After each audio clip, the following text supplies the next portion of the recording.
বাবার বাড়ি থেকে নিজের বাড়িতে চলে আসছি, কিন্তু তারপরেও মনটা ভালো না। অনেক দিন বাবার বাড়িতে থাকার পর মনটা যেন কেমন আকুল হয়ে বিকুল হয়ে ঘুরছে। বাবার বাড়িতে আরও কিছুদিন থাকতে পারলে হয়তো বা ভালো লাগতো। তো বাবার বাড়ি থেকে আসার ভাষায় কোনো রকমের বাজারই ছিল না, সব বাজার শেষ করে চলে গেছিলাম বাবার বাড়ি। তো তোমাদের ভাইয়া আজকে হচ্ছে বাজার করে নিয়ে আসছে পেঁয়াজ, তারপরে হচ্ছে সবজি, আদা রসুন এবং একটা পাঙ্গাস মাছও নিয়ে আসছে। তো পাঙ্গাস মাছটা আমার অনেক খুব পছন্দ, কিন্তু আমার মেয়েকেও হালকা পাতলা একটু একটু খাওয়াই। তোমাদের ভাইয়া খুব বেশি একটা পছন্দ করে না। তো তার জন্য হচ্ছে একটু মুরগির মাংস রান্না করতেছি, পাঙ্গাস মাছ আর কি রান্না করব। তো একটু মুরগির মাংস একটু রান্না করতেছি যাতে ওও খেতে পারে আমরাও খেতে পারি। তো মা হচ্ছে এক পুটলা মুরগির মাংস আমাকে দিয়ে দিছিল, সেই মুরগির মাংসটা এখন রান্না করতেছি। কারণ আমার বাসায় কোনোই বাজার ছিল না, একদম সব টাকা পয়সা শেষ হয়ে গেছিলো। তারপরে বাবার বাড়িতে চলে গেছি, বেশ কিছুদিন থেকে আসলাম আর কি। তো এখন তোমাদের ভাইয়ার বেতন দিছে, আজকে হচ্ছে টুকিটাকি বাজার করলো, হয়তো বা আরও সামনে কিছু বাজার করবে। তো হচ্ছে সারা মাসের বাজারটা করতে হবে।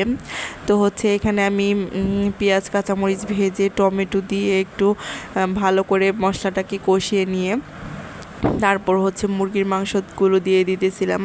অল্প কিছু মুরগির মাংসই বেশি করে আলু দিয়ে একটু ভুনা ভুনা ঝোল ঝোল করব, কারণ তোমাদের ভাইয়া মুরগির মাংস বেশি করে আলু পছন্দ করে, কারণ ও হচ্ছে মাংসটা খায় না, আলুটাই খায়। আর স্বামীর যেটা পছন্দ বোর তো ওইটাই করে দিতে হবে, এটাই হচ্ছে সংসারের নিয়ম আর কি, জগতের নিয়ম। তো আসলে মনটা খুবই খারাপ, মনে মনে ভাবতেছিলাম কেন চলে আসলাম, আর কিছুদিন আসলে থাকতে চাইলেই তো আর মেয়েরা বাবার বাড়িতে অনেক দিন থাকতে পারে না, কারণ মেয়েদের বাবার বাড়িতে থাকতে গেলে অনেক কথাই শুনতে হয়, পাড়া প্রতিবেশীর অনেক কথা হজম করতে হয়, এটাই আর কি বাস্তব। তো হচ্ছে আমি এখানে ঝোলের জন্য পানি দিয়ে দিছি, ভালো করে মশলাটা কষিয়ে তারপর মাংসগুলো কষিয়ে তারপর হচ্ছে পানি দিয়ে দিলাম, রান্নাটা শেষ করে ফেলবো আর কি। তো আসলে মাংসটা অনেক মজা হয়েছিল, সেই সাথে কিছু করলা ভাজি করে নিয়েছিলাম আর কি। তো রান্নাটা আসলে অনেক মজা হয়েছিল। তো সবাই ভালো থাকবা, সুস্থ থাকবা। আজকের ব্লগটা এখানেই শেষ করে দিব। সেই সাথে আমি হচ্ছে দুপুরের খাবারটাও খেয়ে নিতেছিলাম আর কি। রান্নাটা মজা হয়েছিল, মজা করে খাচ্ছিলাম।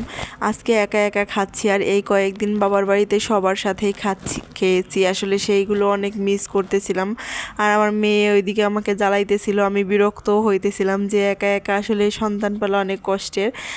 তারপর কি করব, থাকতে তো হবে নিজের সংসারে, সারা জীবন তো আর বাবার সংসারে পড়ে থাকা যাবে না, বাবার সংসারে থাকাও যাবে না, যার কারণে মেয়েদেরকে সব জায়গায় মানিয়ে নিতে হয়। তো আজকে এখানেই শেষ করছি, সবাই ভালো থাকবা, সুস্থ থাকবা, পরবর্তী ব্লগ দেখতে ফলো করবা।